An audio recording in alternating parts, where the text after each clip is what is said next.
El Senado de la República es la casa de los mexicanos, donde todos tenemos voz, donde todos contamos, donde 128 senadores trabajan para aprobar las leyes que ayudan a construir la democracia, que hacen de México un mejor país. En la Casa de los Mexicanos, la democracia se construye con eficiencia, austeridad y transparencia. Lo de hoy es la toma de decisiones. Nos encontramos en el Senado con el senador Eduardo Ramírez, quien de alguna forma por el estado de Chiapas está trabajando con mucha intensidad. Eduardo, gracias por la oportunidad. Gracias, Mario, por este espacio. No, por favor. Obviamente un senador joven, el presidente también del Senado en su momento, todos los senadores coinciden en que eres un senador diferente, conciliador, más allá de los colores, de los partidos, los propósitos, los destacas y concilias, eres un mediador extraordinario. ¿Cómo te sientes en esta etapa de tu vida en el Senado, habiendo sido presidente también? Fíjate que ha sido una experiencia extraordinaria en mi vida, toda vez que como presidente del Senado en su momento logré consensos muy amplios con todos los partidos políticos que están representados en el seno del Pleno, y esto me dio la oportunidad de siempre ponerme en los zapatos de la oposición, cómo ellos visualizan el país diferente, cómo visualizamos nosotros con esta transformación en la vida pública. Creo que ha sido para mí una experiencia que me ha nutrido, primeramente como persona, claro, como profesionista, como político. Mi reflexión siempre ha sido: hay que ponernos de acuerdo en lo urgente. Hay que tomar en cuenta la opinión de los ciudadanos, de la gente. Creo que nosotros representamos un sector, pero no representamos a todo México. México tiene una gran pluralidad. Yo creo en ese México que la patria la encarnamos todos, no la encarna un solo hombre, no la encarna una sola ideología, la encarnamos todos, con nuestras coincidencias, con nuestras disidencias, con nuestras diferencias. Creo que hay que ponderar siempre el bien común. Son momentos en los que México vive momentos de polarización en la clase política o en las estructuras del poder político, tanto federal como estatal y municipal. Pero yo creo más en la reconciliación. Creo que eso es lo que debe prevalecer en los próximos años, la unidad nacional, la reconciliación de los intereses sociales, la reconciliación con la iniciativa privada, la inclusión de la oposición en un proyecto de gobierno. Tenemos en nuestra Constitución los gobiernos de coalición. ¿Es cierto? Y hay que echar mano. Yo creo que quien vaya en una aspiración a la presidencia, sea hombre o sea mujer, a la presidencia de la República, debemos tomar en cuenta ese documento que es nuestra Carta Magna. Los gobiernos de coalición significa tomar en cuenta todas las ideologías, gobernar para todos, no solamente para un sector. Creo en eso me he centrado, en eso he coincidido tanto en mi grupo parlamentario como en los otros grupos parlamentarios, y creo que esa conciliación ha sido una característica en mi vida. Voy a seguir por ese camino, voy a invitar a que conciliemos, a que nos reconciliemos como mexicanos. No es una narrativa entre buenos o malos, entre pobres y ricos, entre los del pasado y los del presente. México, a través de los años, ha mostrado ponerse de acuerdo en la independencia de México, en la reforma, en la intervención francesa, en la Revolución Mexicana, y hoy creo que el camino que debe optar México y la obligación que tenemos todos los líderes políticos, sociales o económicos es fortalecer la unidad nacional. Déjame te digo algo, celebro obviamente este pensamiento, y aparte somos testigos de que en el ejercicio en el Senado, ya incluso antes de esto, en tus tareas en Chiapas, era evidente esta postura. Sin embargo, dime una cosa, ¿cómo le haces? Digo, hay que decirlo, porque el ser con esta amplitud, con esta capacidad de entender en un propósito, decía yo, mayor, el costo político no existe. En tu caso no, afortunadamente, yo reitero, partidos, senadores hablan y coinciden siempre en el perfil que tú tienes diferente y conciliador, llamémosle de esa manera. Pero tú en un inicio o incluso en este momento, ¿no te preocupa un poco tener un costo político de aquellos que solamente polarizan y se centran en un solo pensamiento sin tal vez reflexionar tanto las consecuencias? En tu caso, vamos, está clara tu postura, ¿no te preocupa tenga un costo político que alguien diga, no, pues de alguna forma concilió, platicó, aceptó, sí, ocupó otra idea? Sí, mira, yo creo que una de las cosas que me ha caracterizado es tener libertad de pensamiento. Yo no soy un robot, ni soy parte de un rebaño que me digan que hoy es de noche y estoy viendo el sol. Yo no puedo, por complacer en un discurso a lo que piense mi pastor o mi líder, de ninguna manera. Yo soy una persona que me meto a la política porque defiendo mis ideas, sin renunciar jamás a mis principios. Entonces, lo que no comparto, pues lo respeto, pero defiendo lo que pienso.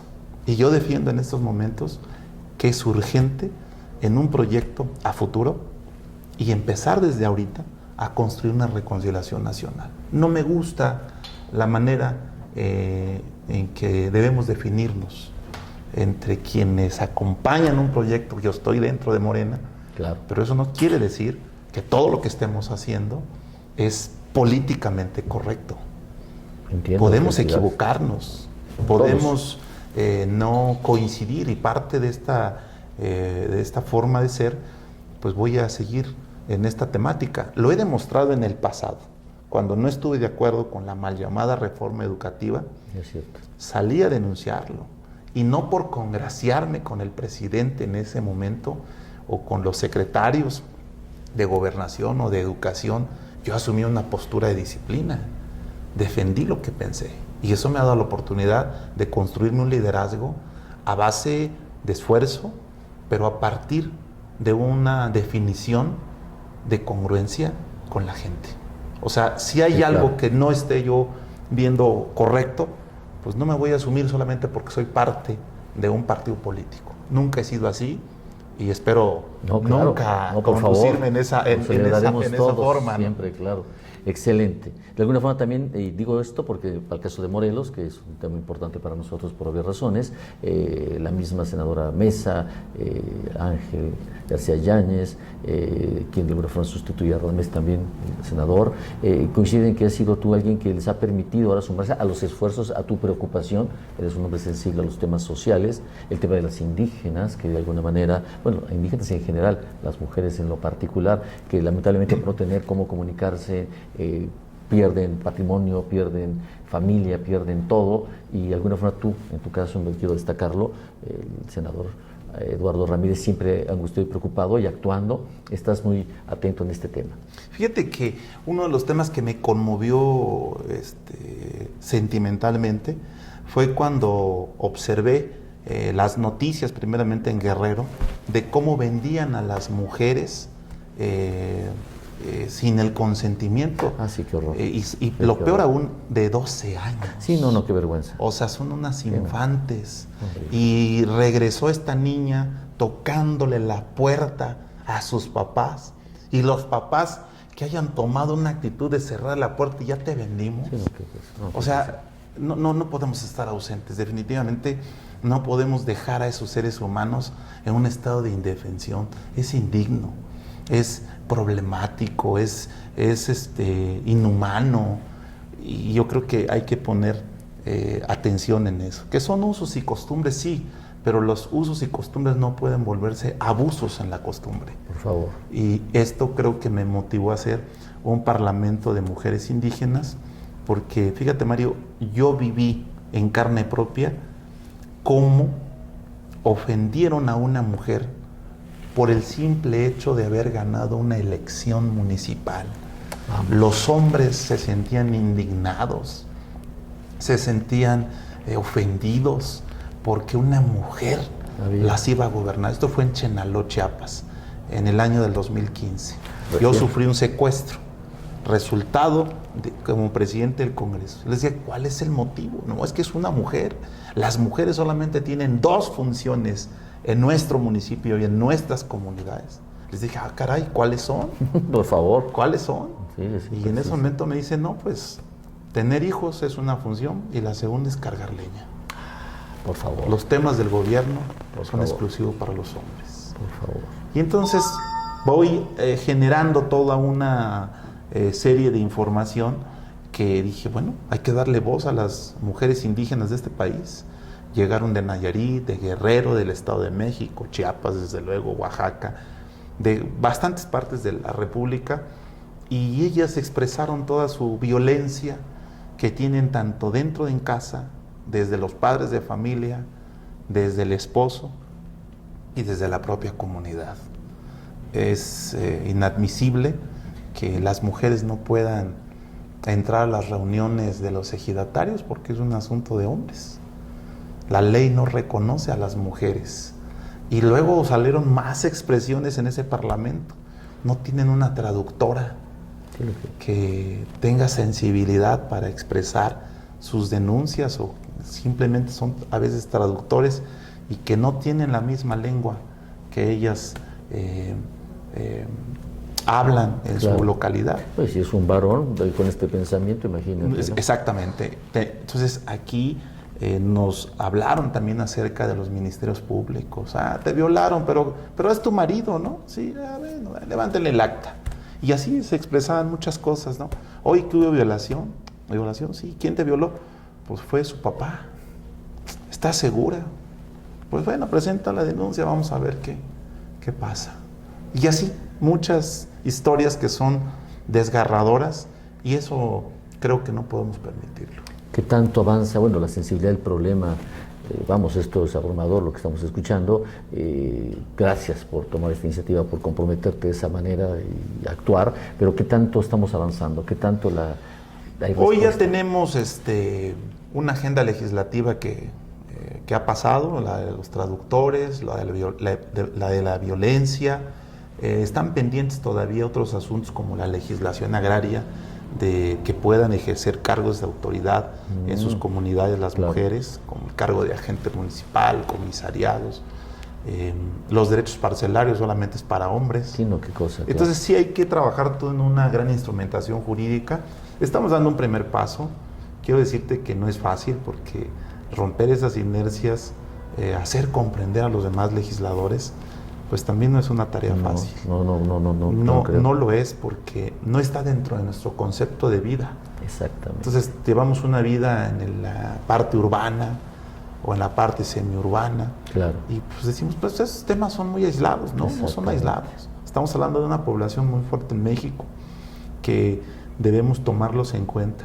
Allá en Morelos, Emiliano Zapata, en su momento, pues alzó la voz para el tema de las tierras, la repartición de tierra, la concentración de grandes latifundios. Pero hoy, 100 años después, tenemos la marginación de las mujeres, la violencia en contra de la mujer indígena, la exclusión y la discriminación, que eso es lo peor. Pero lo estamos haciendo desde la sociedad. Ahora ya no es el gobierno, es la propia sociedad. Más grave aún todavía. Es más grave. Entonces, estos son los temas que hay que poner sobre la mesa del debate, y yo he asumido esta actitud con mucha responsabilidad. Sé que algunos de mis paisanos hombres en las comunidades indígenas, pues no les es muy placentero que yo toque, pero aquí asumimos una responsabilidad política y social, que es la más importante. No, lo entendemos así. De hecho, por eso es que estamos contigo. Nos interesaba tanto platicar, incluso estrenar esta serie de entrevistas contigo. Por último, los jóvenes te preocupan, que tengan oportunidad de practicar, que haya jóvenes talentosos con posibilidades de destacar sin que pierdan estudios, que tengan condiciones, presupuesto, apoyos. Fíjate que los jóvenes no deben ser en ese discurso que son el futuro de México, que siempre vivimos, no solamente no son el futuro, son el presente de México. Pero para fortalecer ese presente, qué bueno que existan apoyos de becas, que hoy ya lo tenemos legislado en la Constitución, en el artículo 4, el apoyo a los jóvenes. Hoy le llaman Jóvenes Construyendo el Futuro, y seguramente tendrán otros nombres en la posterioridad. Pero los jóvenes deben ser activistas, deben de prepararse, malamente en ese sentido de que si estudias vas a vivir mejor. No es cierto. El hecho de que tú tengas una carrera profesional, pues la licenciatura, con trabajo vas a poderte emplear. Es cierto. O una carrera de maestría o una preparación de posgrado como un doctorado, no es garantía de que vamos a tener un mejor salario. Yo creo que hay que estudiar, primeramente para ignorar menos, para poder comprender las artes, para poder comprender nuestra historia, para poder comprender el poder. Wow. Esa es la información y esto se van a generar mejores ciudadanos. Felicidades. Los jóvenes deben tener garantizadas sus participaciones laborales y para ellos necesita el gobierno o los 3 niveles de gobierno. ¿Quiénes son los generadores de la riqueza? No es el gobierno. No, nunca. El gobierno no va a poder autoemplear a miles o claro. Millones de jóvenes que egresan de las universidades. El tema es con la iniciativa privada. Hay que cobijar a la iniciativa privada, darles estímulos fiscales a todas aquellas empresas que contraten a jóvenes sin experiencia, que contraten a jóvenes con el nivel académico que tengan, incorporarlos a la vida productiva. ¿Y cómo lo vamos a hacer? A través de estímulos fiscales, como pasa en otros países del mundo. No es nuevo. Hoy tenemos un problema que las personas con discapacidad no son contratadas. Yo presenté una iniciativa de garantizar una cuota laboral tanto en la iniciativa privada como en la parte del sector público. Excelente. Y la mayoría de ellos o de ellas pueden realizar actividades que, pues, si están en una silla de ruedas o no tienen carecen de la vista o no escuchan, pues pueden ser empleados en otras actividades, no, claro, totalmente. Sumarlos, y muchos de ellos son jóvenes que no tienen una esperanza, jóvenes que están estudiando y que no tienen fuentes de empleo. Por eso el gobierno no puede pelearse con el sector privado. No es una cosa de la separación del poder económico y político, sí, en el tema de los contratos, sí, claro, de las asignaciones. Pero ¿cómo poder lograr una empresa que se fortalezca?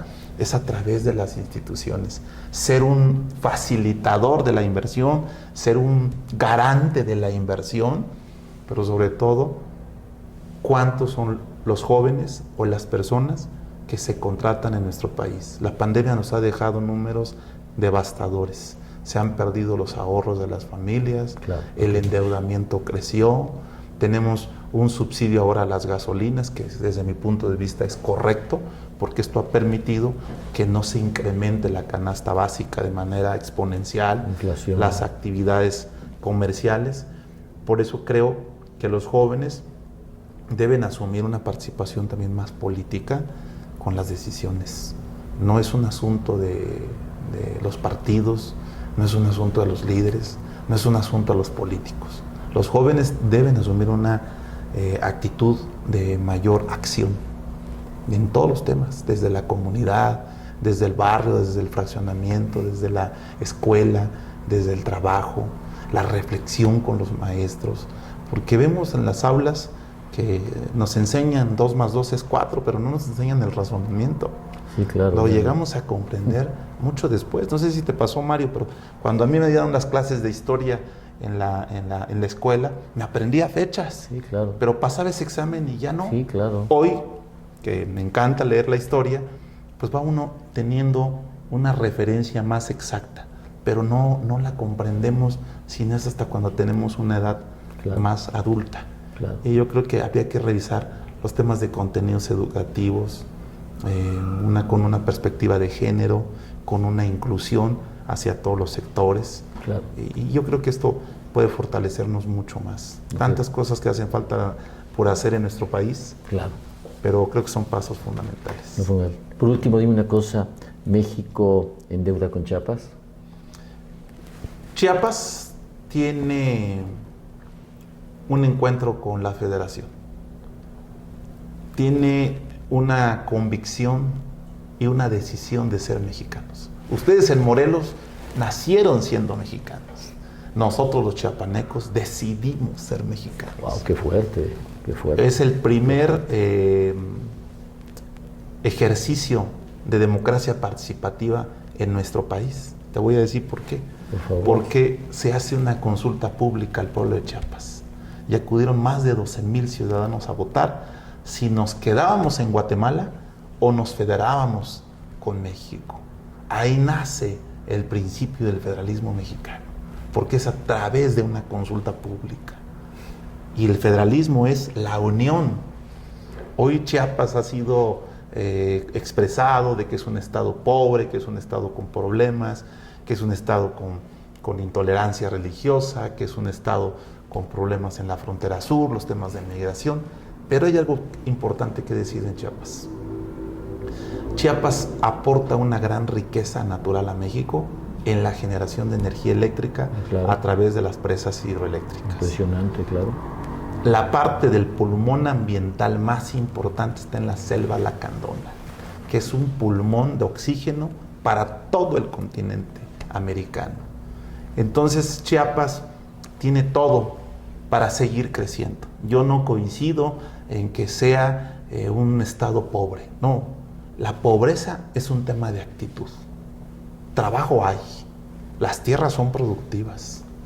¿Qué vamos a hacer? Es cambiar nuestra actitud con los chiapanecos y chiapanecas que se encuentran en las comunidades rurales.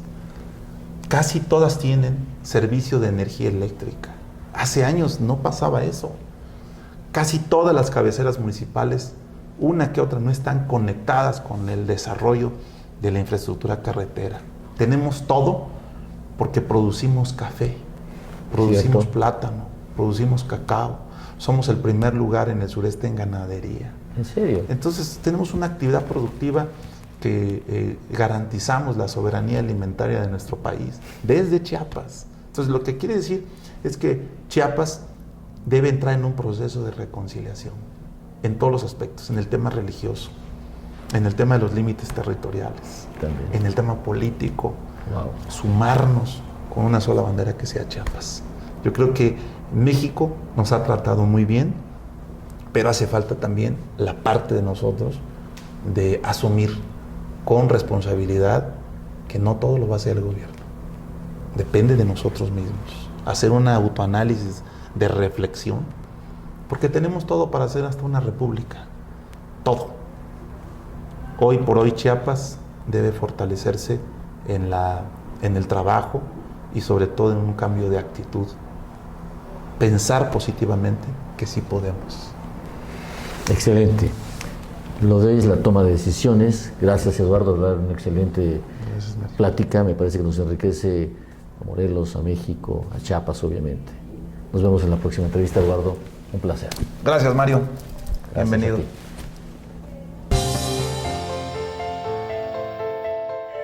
Ya seas amante de la naturaleza o de la historia, en Chiapas no tendrás problema para disfrutar de cualquiera de las dos.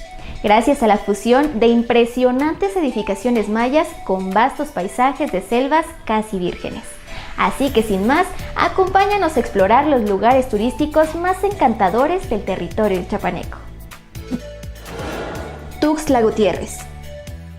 La capital del estado cuenta con la versatilidad y el ambiente propicio para un sano entretenimiento, que combinan lo urbano con lo natural a través de excelentes restaurantes, hoteles y hermosos lugares como el Zoológico Miguel Álvarez del Toro o el Jardín Botánico Dr. Faustino Miranda. La Catedral de San Marcos, el Parque de la Marimba, el Teatro de la Ciudad y el Museo Regional de Chiapas son las principales señas de su identidad citadina que se funden con el frondoso verde de sus árboles y las fiestas de sus barrios. Sus tradicionales comidas, la arquitectura vernácula, la rica y variada vegetación hacen de Tuxtla Gutiérrez mucho más que un lugar de paso. Chiapa de Corzo. Considerado pueblo mágico, Chiapa de Corzo es uno de esos destinos cuyo valor turístico radica en su historia, ya que cuenta con una gran variedad de edificaciones coloniales de belleza incomparable, entre las que se distinguen el Templo de Santo Domingo de Guzmán, el Templo del Calvario, las ruinas del Templo de San Sebastián y la Pila, una majestuosa fuente del siglo XVI, también llamada La Corona, de líneas mudéjares, construida en ladrillo y de forma diamantada. Considerada su monumento más emblemático, es una joya arquitectónica única del arte hispanoárabe en América. Cañón del Sumidero. No, espera, no te vayas sin probar la exquisita gastronomía de Chiapa de Corzo, destacando el cochito horneado, dulces típicos como los suspiros, la bebida tradicional llamada pozol. Y como un recuerdo, llévate una de sus artesanías elaboradas con valiosos materiales como la laca. Ahora sí, Cañón del Sumidero. Ubicado a 5 kilómetros de Tuxtla Gutiérrez, existe un lugar que sin duda es un paraíso sin igual. Su peculiar paisaje adorna cada rincón de sus enormes paredes con una vegetación exuberante y abundantes escurrimientos que a la vez alimentan el Grijalva, uno de los ríos más caudalosos del país. Constituye un espacio natural de los más imponentes y hermosos en esta localidad, donde podrás hacer uno de los mejores recorridos en lancha para conocer el árbol de Navidad y la cueva de la Virgen, e incluso admirar la fauna silvestre chiapaneca como pelícanos, monos arañas, cocodrilos y garzas blancas. Comitán. Comitán de Domínguez es un lugar sumamente encantador, tanto que fue el primero en ser nombrado Pueblo Mágico de México. Se encuentra sobre una meseta a 1500 metros sobre el nivel del mar, lo que hace que tenga uno de los climas más agradables del sureste. Comitán está dividido en muchos barrios, como el famoso barrio de las 7 esquinas, donde se conservan muchas muestras de la cultura tradicional comiteca y cuyo escenario está enmarcado por el bello templo de San Caralampio. Otro atractivo templo es el de Santo Domingo, inconfundible con su fachada amarilla y pequeños arcos que adornan su torre.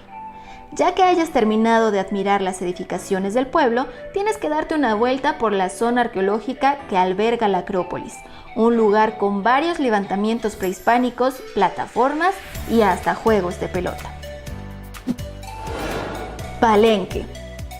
Esta localidad es de las favoritas entre los turistas nacionales y extranjeros, ya que muy cerca se encuentra uno de los sitios arqueológicos de Chiapas más importantes del mundo maya, donde se encuentran importantes construcciones como el Palacio, edificación que sobresale entre el resto, el Templo del Sol, el de la Cruz y el de la Cruz Poliada, o incluso pasar por la tumba del Rey Pacal, un sarcófago bellamente tallado. Se trata de un destino obligatorio que no te puedes perder si te encanta disfrutar del México prehispánico, teniendo como destino natural la Selva Lacandona, donde podrás encontrar territorios arqueológicos prácticamente desconocidos, ya que fueron devorados por la selva. Para poder conocer y adentrarte en ella, se requieren los servicios de un indígena maya. Bonampak. Descubierto en 1946, Bonampak es uno de los lugares arqueológicos de Chiapas que debes ver si andas en búsqueda de aventuras e historias icónicas de esta zona de México. Se encuentra ubicada en el corazón de la Selva Lacandona y es un territorio que incluso no está explorado en su totalidad. Es una de las grandes historias de la exploración arqueológica, que permitió entender uno de los mayores testimonios de la cultura mexicana. Sin embargo, Bonampak presenta uno de los misterios más grandes de la cultura maya, que aún no ha sido resuelto, ya que por razones desconocidas, el sitio fue abandonado antes de terminar de pintar los murales que yacen en su interior. San Cristóbal de las Casas. En esta ciudad montañosa podrás encontrar diversas y encantadoras construcciones coloniales en perfecto estado, que te invitan a imaginar la historia de México.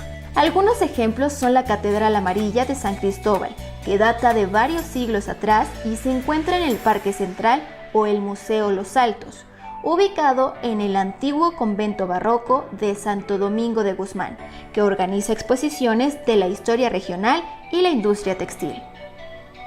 Al recorrer sus calles es común encontrar objetos fabricados con ámbar, el material favorito de los artesanos del lugar, por lo que te recomendamos visitar el Museo del Ámbar, ubicado en el antiguo convento de la Merced, donde se organizan exposiciones para conocer el proceso de extracción y producción de esta piedra preciosa local.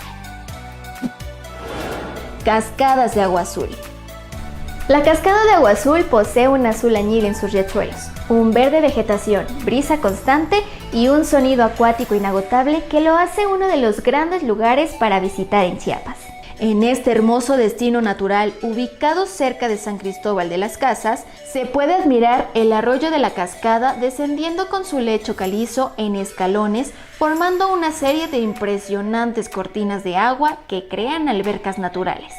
En estos famosos espacios tienes la oportunidad de disfrutar de un sinfín de actividades relajantes con una serie de servicios entre los que destacan cabañas y casas alquiladas, restaurantes, tiendas de artesanía, estacionamiento y sanitarios.